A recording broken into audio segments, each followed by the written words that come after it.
اردو افسانے ایک کاوش ہے اردو زبان کی بہترین تحریریں آپ تک پہنچانے کا۔ اگر آپ کو میرا یہ چینل پسند آئے تو اس کو سبسکرائب ضرور کر لیں تاکہ آپ کو آئندہ آنے والے ایپیسوڈز اور مزید ناولوں کے بارے میں معلوم ہو سکے۔ اگر آپ اپنی پسند کا کوئی ناول سننا چاہتے ہیں تو آپ اس بارے میں مجھے بتا سکتے ہیں۔ کامنٹ باکس میں میسج کر کے آپ مجھے اپنی پسند کے ناول کا نام بتا دیجیے۔ میں پوری کوشش کروں گی کہ آپ تک آپ کی پسند کو پہنچا سکوں۔ اردو افسانے کے ساتھ بندھے رہنے کا شکریہ۔ اب سنتے ہیں آپ کا پسندیدہ ناول۔ شام رنگ سیاہ، تحریر ایمل رضا، قسط نمبر 13۔ سوگمارگ میں ڈوبی فضا میں زنگ لگی آہنی گھنٹیاں بجتی چلی جا رہی تھیں۔ فانی زندگی کی ابدی محبت کا قافلہ دور جا رہا تھا۔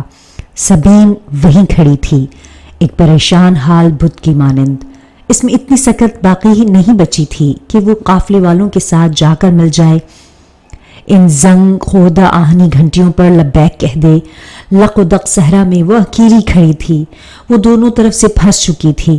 قافلے والوں کے ساتھ جاتی تو آگے رہزنوں کے ہاتھوں لٹ جاتی، یہیں ٹھہرتی تو شدت نار سے مر جاتی، وہ نار جو میران کے چہرے سے برس رہی تھی، اس کی آنکھوں سے، اس کے تنفس سے، اس کے لہجے سے، اس کی کس کس چیز میں آگ نہیں تھی۔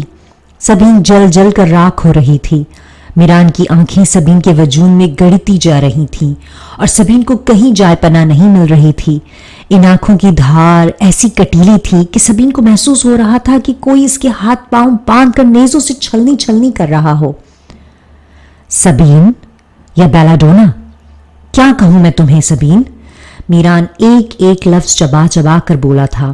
سبین کی پلکیں اس کے گانوں سے جڑ گئی تھیں۔ اسے لگا اس نے ساری زندگی نظریں اٹھا کر دنیا کو کبھی دیکھا ہی نہیں اور نہ ہی وہ آئندہ کبھی دیکھ سکے گی۔ کیا یہ واقعی تم ہی ہو سبین، یا تم بیلاڈونا ہو؟ سبین صرف تمہارا روپ ہے۔ مجرم بنی وہ خاموش تھی۔ اپنی صفائی میں بولنے کے لیے اس کے پاس کچھ بھی نہیں تھا۔ اپنی تہی دامنی کا احساس ایسا ذلت آمیز تھا کہ اسے محسوس ہوا اتنی غربت اس نے لاہور کی گنپت روڈ میں اپنے گھر میں رہتے ہوئے آج تک نہیں دیکھی جتنی ان چند لمحوں میں دیکھ لی تھی۔ تم اصل میں کیا ہو سبین؟ وہ نفرت سے پوچھ رہا تھا۔ میران، ایسی نقاب کشائی جس کی اسے توقع بھی نہیں تھی، اس کا گلا رند گیا تھا۔ وہ بمشکل میران کا نام پکار سکی تھی۔ میران اس کی شکل دیکھنے لگا تھا۔ وہ کب سے اس کی شکل ہی تو دیکھ رہا تھا، مختلف احساسات سے اور مختلف جذبوں سے، پہلے حیرت سے، پھر بے یقینی سے، پھر نفرت اور اب لاتعلقی سے۔ اس کی آنکھوں کی تہوں میں کہیں آنسو دفن تھے جو باہر نکلنے کو بےتاب رہے تھے۔ بے چارگی میں وہ اس وقت کسی عمر رسیدہ شخص کی مانند نظر آنے لگا تھا۔ ہونٹ کاٹتے ہوئے ضبط تنہائی کی انتہا پر پہنچا ہوا تھا اور مرگ کے نزدیک اس کے ہونٹ گل مہر کے پھولوں جیسے سرخ دہکتے ہوئے اور نمی والے ہونٹ جیسے وہ کوئی گاڑھا مشروب پی کر ہونٹ صاف کرنا بھول گیا ہو۔ تمہیں پتہ ہے سبین، میری ماں نشہ کرتی ہے، حشیش کا نشہ۔ تمہیں میں نے آج تک یہ بات نہیں بتائی کیونکہ میرے نزدیک کی ایسی لعنت تھی کہ میں سوچا کرتا تھا جس دن تمہیں ممی کے بارے میں یہ سب پتہ چلے گا تم مجھے چھوڑ دو گی، اور میرے گمان میں بھی نہیں تھا کہ تم خود یہ کام۔ بے چارگی سے کہتا وہ کس پر ترس کھا رہا تھا، سبین پر یا خود پر؟ میں ہمیشہ سوچا کرتا تھا کہ اللہ کے ہر کام میں اس کی کوئی نہ کوئی حکمت ہوتی ہے۔ ممی کو نشہ کرتے دیکھ کر سوچتا تھا کہ اس کے برے کام میں بھی خدا کی کیا حکمت ہو سکتی ہے۔ عرصے سے میں خدا کے آگے یہ سوال رکھ رہا تھا اور جواب نہ ملنے پر کڑ رہا تھا۔ مجھے اللہ کی حکمت آج پتہ چلی ہے۔ اس نے میری ماں کو میری آزمائش بنا کر مجھے ایک گڑھے میں گرنے سے بچا لیا ہے۔ گڑھا؟ میران کا اشارہ سبین کی طرف تھا۔ محبت کے لازوال عروج سے وہ پستی کا بے مثال گڑھا بن گئی تھی۔ میران، میری بات سنو، سبین رندھی ہوئی آواز سے بولی۔ گڑھے میں صرف وہی نہیں گرا تھا، سبین بھی تو کھائی میں جا گری تھی۔ تم جانتی ہو آج مجھے ممی کو ڈنر نہیں کروانا تھا۔ میں نے تم سے جھوٹ بولا تھا۔ مجھے تمہیں ڈنر پر لے کر جانا تھا، آج تمہیں پرپوز کرنا تھا، آج میں تمہارے ساتھ وقت گزارنا چاہتا تھا کہ ہم دونوں مل کر اپنا مستقبل پلان کریں گے، کہ ایسے میں کہ ایسے میں اچانک ممی کی طبیعت خراب ہو گئی. انہیں ان کی روز کی ڈوز کی طلب تھی اور مجھے کوفت. کیا اس کام میں بھی اللہ کی حکمت تھی؟ تم تو یقیناً جانتی ہوگی کہ عادی نشہ آور کے نشے کا خیال بھی ایسے ہی رکھنا پڑتا ہے جیسے کسی مریض کی دوائی کا، کیونکہ اگر انہیں بر وقت ان کی طلب فراہم نہ کی جائے تو ان کی موت بھی واقع ہو سکتی ہے. اس لیے مجھے ممی کے لیے جلد از جلد ان کی ڈوز کا بندوبست کرنا تھا. اور دیکھو اللہ مجھے کہاں لے آیا، تمہاری حقیقت بتانے. وہ اسے چوک میں بٹھا کر کوڑوں سے مار لیتا، لیکن یہ طنز، خدا را اس کی جان کیوں نہیں نکل جاتی. مجھے یہاں آتے ہوئے ڈر لگ رہا تھا. میں سمجھ رہا تھا کہ یہ ڈر اس برے کام کی وجہ سے ہے جو مجھے آج ممی کی وجہ سے کرنا پڑ رہا ہے، جبکہ حقیقت میں میری قسمت مجھے ڈرا رہی تھی. مجھے ڈر تھا کہ پولیس مجھے نہ پکڑ لے، مجھے جیل نہ ہو جائے. لیکن یہ زیادہ اچھا نہیں تھا کہ پولیس ہی مجھے پکڑ لیتی، نشہ آور چیزوں کی خرید میں مجھے عمر بھر کی قید ہو جاتی. وہ صورتحال اس قدر افسوسناک نہ ہوتی جتنی یہ ہے. اب تو میری بری تقدیر نے مجھے ایسے اپنے قابو میں کر لیا ہے کہ جہاں سے مجھے ساری زندگی ضمانت مل سکتی ہے اور نہ رہائی. تو وہ لمحے بھر میں زندگی بھر کا فیصلہ کر چکا تھا. میں ایک ایسی لڑکی کو شادی کے لیے پرپوز کرنے جا رہا تھا جو ایک بدنام گینگ کا حصہ ہے اور جو سب سے یہ کہتی ہے کہ وہ امن نامی NGO میں کام کرتی ہے. دنیا میں فتنہ پھیلا کر وہ امن کا نام لیتی ہے، محترم استاد کا نام لے کر کہتی ہے کہ وہ ان کے دین کی تبلیغ کرنے یہاں آتی ہے. تمہیں ایسا جھوٹ بولتے شرم نہیں آتی تھی سبین؟ تم شرم سے ڈوب نہیں مرتی؟ مگر تمہیں شرم کیسے آتی؟ یہ لفظ تو ہم لوگوں کے لیے بنے ہیں. تم تو ان لفظوں کی قید سے آزاد اور بہت اوپر پرواز کرنے والی لڑکی ہو. ہوٹل کی تیسری منزل پر کھڑی وہ زمین کے پھٹنے کا انتظار کرنے لگی تھی. مجھے لگتا تھا کہ دنیا میں لڑکیوں کا سب سے گندا پیشہ کال گرل بن جانا ہے. مجھے کال گرلز لڑکیوں سے نفرت محسوس ہوتی تھی. میں سمجھتا تھا ایسی لڑکیوں کو خودکشی کر لینی چاہیے، لیکن یہ کام نہیں کرنا چاہیے، خواہ ان کی کتنی ہی بری مجبوری کیوں نہ ہو. لیکن تم نے میری اس بات کی تردید کر دی. تمہاری وجہ سے میں اب کال گرلز کو بھی عزت سے دیکھنے لگا ہوں، کیونکہ میں ان کے اور گندے پیشے سے روشناس ہو چکا ہوں، مذہب کا نام لے کر شر پھیلانے کے پیشے سے. میران میری بات سنو خدا کے لیے، وہ پھر سے بمشکل کہہ پائی تھی. بولو، میں تمہاری ایک بات سن کر ہی یہاں سے جاؤں گا سبین، تاکہ تمہیں یا مجھے زندگی بھر یہ شکوہ نہ رہے کہ ہم نے ایک دوسرے کو اپنی صفائی میں بولنے کا موقع نہیں دیا. تو بولو سبین.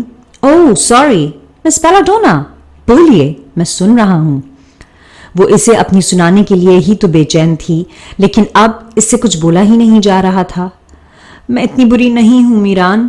اس کے ہونٹوں سے آواز کے بجائے آنسو نکلے تھے، وہ بھی روانی سے نہیں بلکہ آہستگی سے، جیسے اس کے آنسو بھی اس سے لاتعلق ہو گئے تھے. آج انہوں نے بھی اسے سر بازار تنہا چھوڑ دیا تھا. اس کے جسم کا روم اس سے متنفر ہو کر دور کھڑا اس پر ہنس رہا تھا. اس کا دل آنے والے لمحوں کا سوچ کر غم سے پھٹنے لگا تھا. یہ لڑکا جو دروازے سے لگا اسے اتنی نفرت کا اظہار کر رہا تھا، کیا وہ آگے اپنی ایک سانس بھی سبین کی سانس کے ساتھ شریک کرنا کفر نہیں سمجھے گا؟ چلو ثابت کرو کہ مجھے سب غلط فہمی ہو رہی ہے اور جو میں دیکھ رہا ہوں ایسا کچھ بھی نہیں ہے. وہ ایک بار پھر چپ ہو گئی تھی. اس کے پاس سوائے اعتراف کے اور کچھ بچا نہ تھا. اس کے پاس ایسا کوئی وکیل صفائی بھی نہیں تھا جس کے جرم پر بحث ہی کر سکتا. اس کی سزا اسے اپنے سامنے بالکل واضح نظر آ رہی تھی. ادھوری محبت کی عمر قید کی سزا. کیا تم P360 کے لیے کام نہیں کرتی؟ وہ خاموش کھڑی رہی. بولو. غصے سے اس نے سختی سے زبین کا بازو تھام لیا تھا. بولو، اب جواب کیوں نہیں دے رہی؟ تمہارا ہی نام بیلاڈونا ہے نا؟ میران کے ناخون اس کے بازو میں گھسنے لگے تھے. ہاں. تم پاکستان سے یہاں تبلیغ کے لیے نہیں آئی ہو؟ ہاں. تم اسمگلنگ کرتی ہو نا P360 کے لیے؟ ہاں. اس کے پاس اس کے سارے سوالوں کے جواب ہاں کی صورت میں ہی تھے. اعتراف کی صورت. اس نے کہیں سن رکھا تھا کہ کچھ بھی ہو جائے نہیں کا لفظ استعمال نہیں کرنا چاہیے، حالات کیسے ہی ناگزیر کیوں نہ ہوں. نہیں کا لفظ استعمال کرنے سے اجتناب کرنا چاہیے اور ہمیشہ ہاں کہنی چاہیے. نہیں مشکلات لاتا ہے اور ہاں آسانیاں. اس لیے اس نے سب سوالوں کا جواب ہاں میں دیے تھے. اس کے باوجود وہ جانتی تھی کہ وہ ان عذابوں میں دھکیلی جانے والی ہے جو نہیں بول کر بھی اس کے ساتھ نتھی نہیں کیے جا سکتے تھے۔ سب سن کر میران کی آنکھوں میں آنسو سے بھر آئے تھے۔ نوکیلی چونچوں والے گیت تھے جو ان کی مردار محبت پر بیٹھ کر ٹھونکے مارنے لگے تھے۔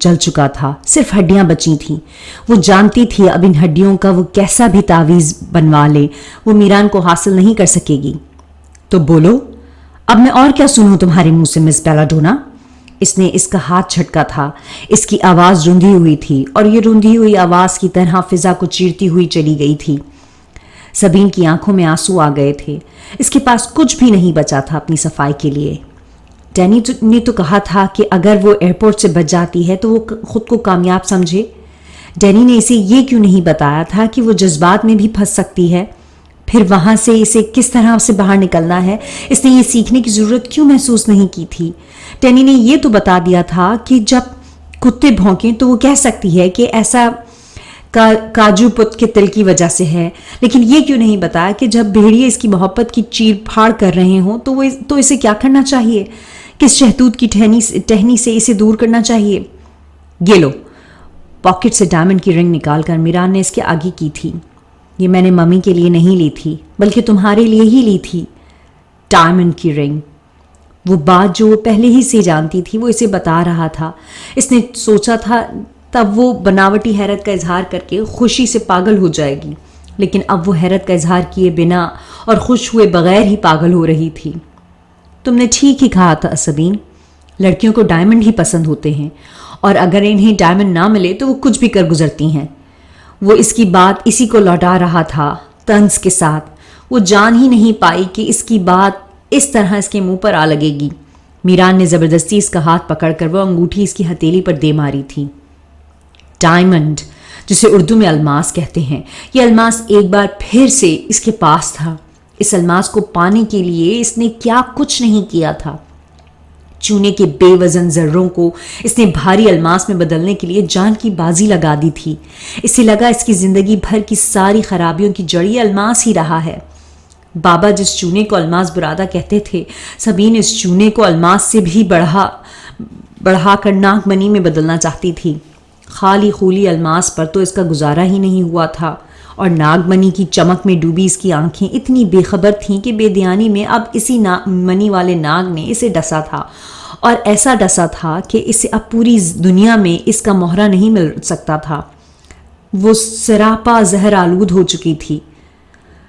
یہ دے دو۔ اس نے اب اس کے ہاتھ سے فیصل مسجد کا ماڈل پکڑ لیا تھا اور پھر بغور اسے دیکھنے لگا تھا۔ مساجد تو امن کا گہوارہ ہوتی ہیں اور تم اس کے ذریعے… خیر، میرا اب تم سے یہ سب باتیں کرنے کا کوئی حق نہیں ہے۔ میری ماں وہاں مر رہی ہے، اس لیے یہ بہت ضروری ہے۔ محبت تو مر چکی ہے، بہتر ہے کہ میں اپنی ماں کو بچا لوں۔ وہ جانے کے لیے مڑا۔ سبین اسے روکنا چاہتی تھی، لیکن اس کے پاس اسے روکنے کے لیے کچھ بھی نہیں تھا، نہ وضاحت، نہ ہی کوئی چھپا ہوا سچ جس کا بھرم رکھ لے۔ مان تو ٹوٹ ہی چکا تھا۔ اس نے اسے آواز دینا چاہی اور تبھی سے محسوس ہوا کہ اس کی آواز بھی بن چکی ہے۔ اس کا برا نصیب اس کی آواز کا گلا گھونٹ چکا ہے۔ اس کے حلق میں ریت ہی ریت تھی۔ وہاں موت کا فرشتہ بیٹھ چکا تھا۔ فیصل مسجد کے ماڈل کی طرح میران اس کی سانسوں کی سرگم کو بھی اپنے ساتھ ہی لے گیا تھا۔ بنا سانسوں کے اس کا دم گھٹنے لگا تھا۔ وہ چونے کا ایک ایسا بیش قیمت بت بن چکی تھی جو اگر ٹوٹ بھی جائے تو اسے اس کی قیمت کی بنا پر دوبارہ ٹکڑے جوڑ کر بنا لیا جاتا ہے، لیکن تب اس کی دراڑیں رہ جاتی ہیں۔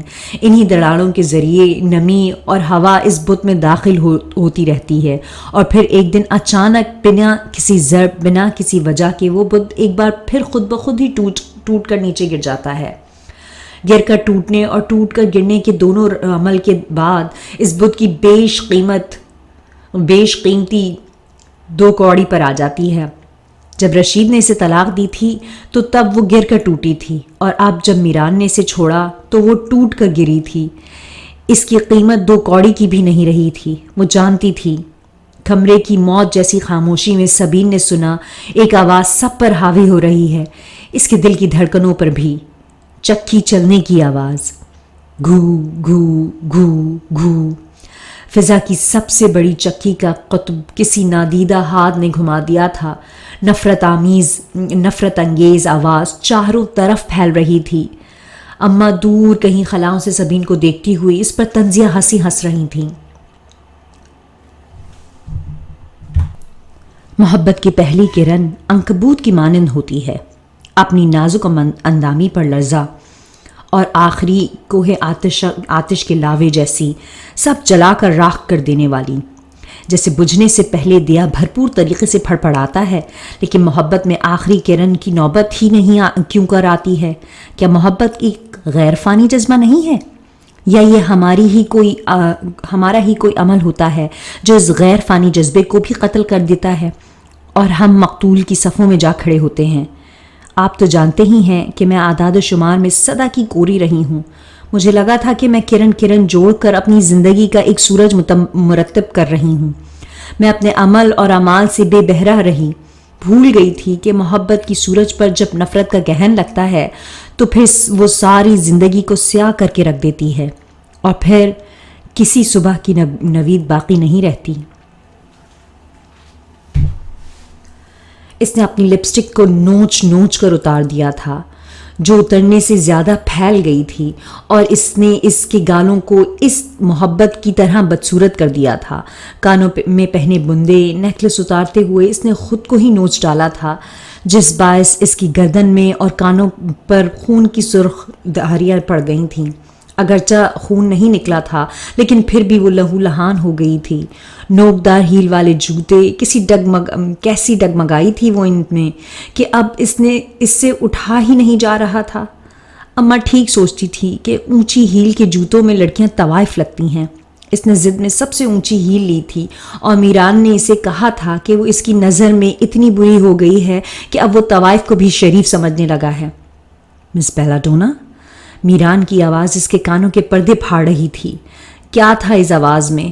کتنا رنج تھا، کتنا دکھ، غصہ تھا، اور سب سے بڑھ کر نفرت تھی۔ P360 کی ایجنٹ۔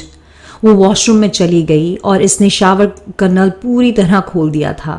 باہر کی شدید سردی کے باوجود اسے انت کی گرمی کا احساس ہو رہا تھا، کوئی اسے جیسے جہنم کی آگ میں دھکیل رہا ہو۔ وہ دھار چھوڑتے پانی کے نیچے کھڑی تھی، جو اسے اتنا نوکدار لگ رہا تھا کہ اس کا جسم کٹ رہا تھا۔ مس بیلاڈونا کی صدا لگاتا ہوا وہ چلا گیا تھا، کبھی نہ واپس آنے کے لیے۔ وہ جانتی تھی اس پر آگ برسا کر وہ بجھانا بھول گیا تھا، اور آگ تھی کہ اسے جلا کر ختم نہیں کر رہی تھی، بلکہ جھلسا کر تڑپا رہی تھی۔ اتنا دکھ اسے تب بھی نہیں ہوا تھا جب رشید نے اسے مہمانوں کے بیچوں بیچ کھڑے کھڑے طلاق دے دی تھی۔ یہ مس بیلاڈونا کے لفظ اس طلاق کے تین الفاظ سے بھی زیادہ اس کی سماعتوں میں گرم سیسے کی مانند اتر رہے تھے۔ ان 3 لفظوں میں عدت 3 صدیاں ایک کال کھوٹری میں بند رہ کر بھی پوری نہیں ہو سکتی تھی۔ اس نے سب کھو دیا تھا، اب ہوئی تھی اصل میں کھونے کی شروعات۔ طلاق کے بعد اس نے بیلاڈونا بن جانے کی حامی بھر لی تھی۔ اب میران کو کھو دینے کے بعد وہ کیا بننا چاہتی تھی؟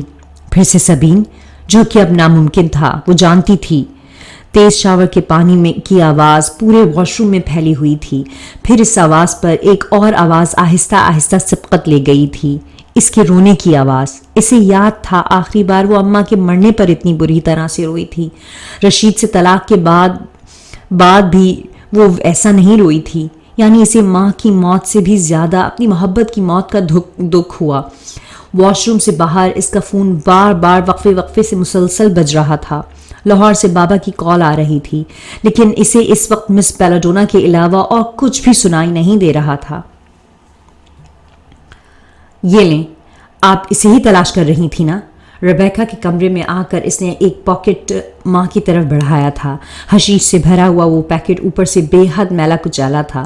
اس پیکٹ میں کیا تھا وہ باہر سے ہی دیکھ کر بتا سکتی تھیں۔ مارے شرمندگی کے ربیکا اپنے بیڈ سے چپک کر رہ گئی تھیں۔ میران نے خود ہی اس پیکٹ کو اس کی بیڈ کی سائڈ ٹیبل پر رکھ دیا تھا اور پھر خود باہر جانے لگا تھا۔ اس کی چال میں شکستگی تھی۔ ربیکا نے چونک کر میران کو دیکھا تھا۔ تھوڑی سی دیر میں